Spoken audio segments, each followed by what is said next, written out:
Hey guys, so are you finding it hard to stay motivated? Are you finding it hard to succeed in your entrepreneurial or business endeavors?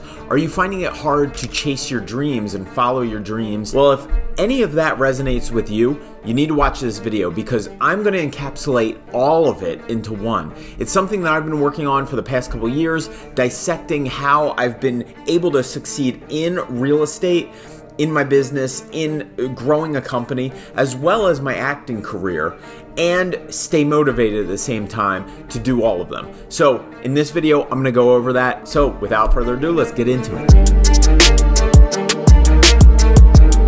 All right, guys, so if you don't know me, my name is Kyle Claus. I'm an actor, entrepreneur, businessman, family man. I run a company of over 50 agents, multi-million-dollar real estate company, as well as chasing my dreams of becoming an actor in the New York City area. So I wanted to give a little insights of how I've been doing this over the years. For today's video, I wanted to go over how we stay consistent in our business and passionate and motivated to get up every day with little or no sleep, hit the gym, do what you need to do for business, do what you need to do for chasing your dreams, and stay motivated through it all. So the first thing that I realized that everyone needs in thinking about all of this is your why. Number one is your why, and it's the most important. Now, your why, I've come to the realization that it needs to be selfish.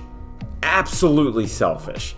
It may not seem selfish, but it needs to be selfish. So what do I mean by this? Okay, something that may not seem selfish. I want to build a career and get rich for my kids. First of all, you can't say it like that. You can't really think it like that, and you don't really mean it when you say it like that. Because think about this. You do something for your kids turn out to be a pain in the A growing up. Who knows what's going to happen? I'm not saying, like, knock on wood, everything's good, but you start living for somebody else, that's gonna always elude you. I wanna do this for my wife to give her the best life. Great, but what if your wife changes? What if something happens and God forbid you guys get divorced? What if, like, my point being is this, it's gotta be selfish for you, even if it seems like somebody else. So a rephrase of the first statement of, hey, I want to do this for my kids. I want to do this and build a business and make money so that I can have the financial freedom to spend time with my kids and to be able to build a financial freedom and cushion for them so that they are freed up in their time. It's all about time, guys. That's a selfish reason deep to the core because you're doing it for you to feel good so you can spend time with your kids. See what I'm saying? It's always got to be a selfish reason, and that's not bad. So whatever, that's your first thing is why. Discover your why. I want you to write it down. What's a selfish reason for you? I can tell you for me, it started out before I was married and had kids and all that stuff. It started out when I moved to New York City and uprooted my life in Pennsylvania to go, I'm going to follow this dream of becoming an actor, of doing acting. I know I don't want to mess with that starving artist BS because I don't want to be 40 years old bartending and waitering. Nothing wrong with that if you are, but I know it's not that flexible. And being on your feet all that time and spending all the nights and, it got to be too much. In your 20s, it's great. 30s even, it's great. But so that's my point is that the why started out with acting. That's the passion. That's the selfish why. I wanted to make so much money and have avenues of business income and revenue streams that I didn't have to work. I could if I wanted to, but I didn't have to. If I wanted to go do a movie for 2 months, I could go do that. Sure, I'm going to get paid on the movie, but then after the movie, I'm going to come back to reality. What if that movie flops? What if the movie never comes out? What if funding doesn't happen? That's not the point. I've seen people go down that road. So I'm not saying you're watching this and you want to become an actor, but there's always something inside you. Do you want to make music? Do you want to live on a farm and raise goats? Do you want to raise horses? There's many different things, iterations of this. Your why has to be like this. And it's never about money. Because if you're like, I just want to make as much money as possible, great. Like, you'll make the money and you'll have $1 million, and that's great, and you'll feel good. There's a level of goodness you'll feel, and then you'll make 2 million, you'll be like, I don't feel that much different than when I had 1 million. And then you'll make 10 million and you'll be like, okay, now I'm good, and I have all the money I need for the rest of my life. I can put it into a 5% interest-bearing money market account and live for the rest of my life and never dip into that, and great. But like, you're still gonna feel empty. So the point being is, get your why down. Make that happen first. Number 2, find a wealth vehicle. Something that you can print money with. Whether it's a business, stock investing, something that produces income. Ideally, it's entrepreneurial. It's doing real estate, something a little flexible. Even at bartending at first, that's great, but that'll keep you motivated because you know where you're putting that money. So find a wealth vehicle first, something that you can make money on. Job that's hopefully flexible and still allows you to do some of your, work that you set out to do. If you're a bartender, you can go to auditions and take off, but just as flexible as possible. Online business. I think it's best on an entrepreneurial. It's not the easiest thing, but if you're running an online business, you're flexible, you're your own boss, something like that. If you're doing real estate, you're semi-flexible. If you're owning a real estate company, you're a little more flexible. You can get caught into it, but whatever. Find a wealth vehicle. So step 3 is to live below your means and then reinvest the profits into your wealth vehicle. So say for instance, you live and you can get by with, I remember at one point, all I needed to make was like $3,000 when I first moved to New York. It was like $1,000 for rent, a couple thousand here. It was like, I'm good living by. But then the thing is that you quickly can surpass that easily on your wealth vehicle. You don't want your living to creep up.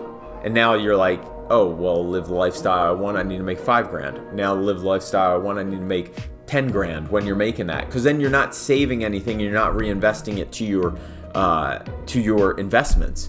So live below your means, and as your income goes up and your investments go up, keep living below your means. Keep trying to find ways to cut out money. And you got to do this as much as you can at first.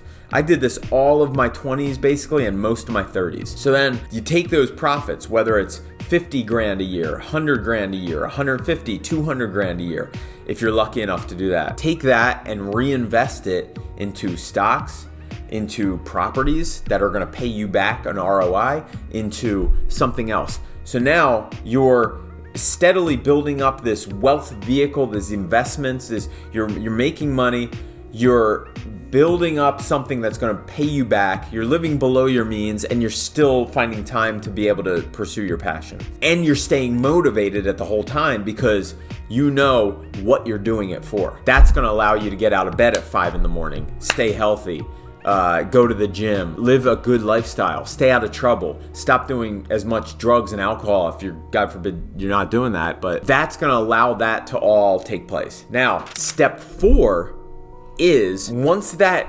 occurs to your thing to pay you back. Like for me, it was take as much money as I could, live below my means, take as much money as I could from my wealth vehicle, reinvest that into buying other properties. I loved buying properties. I could put 40 grand, 50 grand down and buy a property. That's easy. Spending 50 grand on my wedding, 60, I was like, what am I doing? Because I knew all that was doing was, one party for one night, great.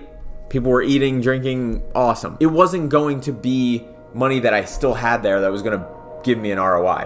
Whatever, you got to do it. You live once. That was great. It was probably my biggest thing that I had to just pay for, and it just was gone like that. But the point being is that you keep reinvesting in these investments, and now they're paying you back. And this is compounding over time.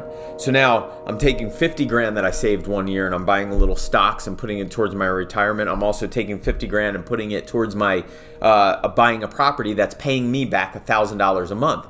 Now my cost of living is still staying the same low. I'm buying these things that are paying me back, freeing up more of my time to be passive and to not have to spend so much time in my wealth vehicle, whether it's my business, my bartending job, or whatever it is. And now you're slowly building that up. So then it's 1 property, 2 properties, 3 properties, or it's this stock with this dividend coming back, or this, and now they're all building up. As you're doing that, you're freeing up more of your time to be able to have more flexibility to spend more time with your passion. You're staying motivated by doing it because you know what your why is, and you're constantly living below your means, building up and reinvesting into what works, and now have that long horizon. You don't have to make this happen overnight. You don't have to make this happen in a year. Like Tony Robbins says, most people underestimate or overestimate where they can get in a year, but they underestimate where they can get in 10 years. Have a 10-year time horizon. Just think of yourself in 10 years. You're going to still be somewhere wanting something. And if you can think that way incrementally every year and compound that, you're going to be at the point where I'm at basically right now, where you have reinvested everything. You have these investments that literally you could live off of because your overhead's still low as possible. Now you're free to do whatever. So take, for instance, me. I was able to go to shoot a movie in December. I don't know if the movie will ever come back, if it'll be a flop. I got paid for doing it, but it wasn't that much. But the point being is that I got to do what I love. This is still running here. And now I'm still motivated because I'm still able to try to do this and build this wealth vehicle up to reinvest it so that I can have more and more and more time that if I wanted to, take off and spend more time on my passion. So that's it, guys. I hope this added some clarity. Please leave a comment below. Let me know what you think about this. If you like this video, all I ask is for hitting that like. Do it right now. I'm gonna take 5 seconds. And subscribe if you have not done so already. You'll see more videos like this. And if you want to hit the notification bell, then you'll get notifications every time I post a new video. Guys, thank you so much for tuning in. See you next time. Peace.